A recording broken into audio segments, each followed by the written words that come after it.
किसी ने बड़ी कमाल की बात कही है कि धीरज बनाए रखिए क्योंकि जिसने तुम्हें लिखा है वह ब्रह्मांड का सबसे बड़ा लेखक है। नमस्ते, आप देख रहे हैं मोटिवेशनल कहानी।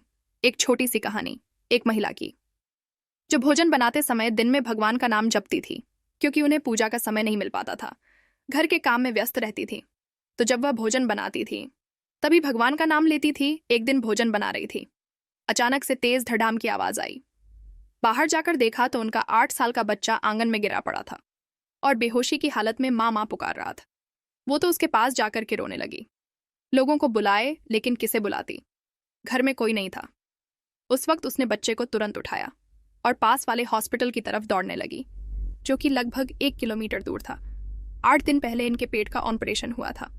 टांके अभी हरे थे, लेकिन दौड़े चली जा रही थी और मन ही मन बड़बड़ाए जा रही थी और भगवान को कोशाई जा रही थी कि इतना नाम लेती, इतनी पूजा पाठ करती हूँ, और तुम हो कि मेरे ही बच्चे के साथ ये सब कर दिया। पता नहीं कब वो छत पर चला गया, कब वहां से नीचे गिर गया, समझ नहीं आ रहा था। हॉस्पिटल में दौड़ी भागी पहुंची जाकर के डॉक्टर साहब के बारे में पता किया। डॉक्टर साहब उस दिन समय पर मौजूद थे तो मिल गए और बच्चे का तुरंत इलाज हो गया। ज्यादा गहरी चोट नहीं थी, बच्चा अब ठीक था। शाम तक घर लेकर के आ गई। घर में शाम को पति भी वापस आ गए थे, बाकी परिवार के सदस्य भी आ गए थे। शाम का भोजन बना रही थी। सब घर वाले अपने अपने काम में व्यस्त थे, लेकिन इनका मन भटक रहा था। इन्हें भगवान अब अच्छा नहीं लग रहा था। ऐसा लग रहा था दूरी बढ़ती जा रही है।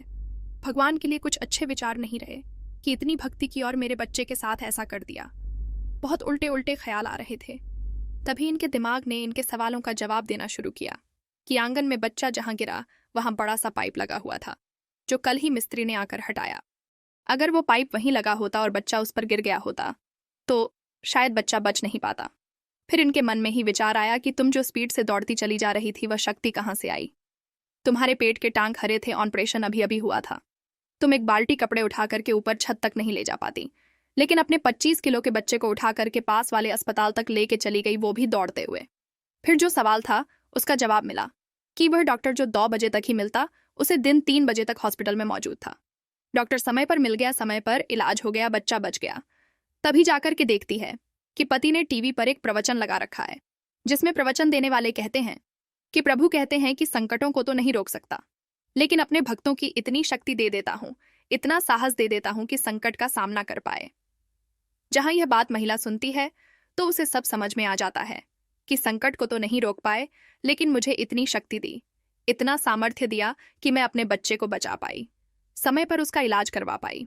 बहुत छोटी सी कहानी। संकट तो आएंगे, चैलेंज आएंगे, प्रॉब्लम्स आएंगे, चुनौतियां आएंगी, लेकिन अगर आप विश्वास बनाए रखेंगे, धैर्य बनाए रखेंगे, तो एक सॉल्यूशन जरूर मिलेगा और जो समाधान होगा वह बहुत सुंदर होगा।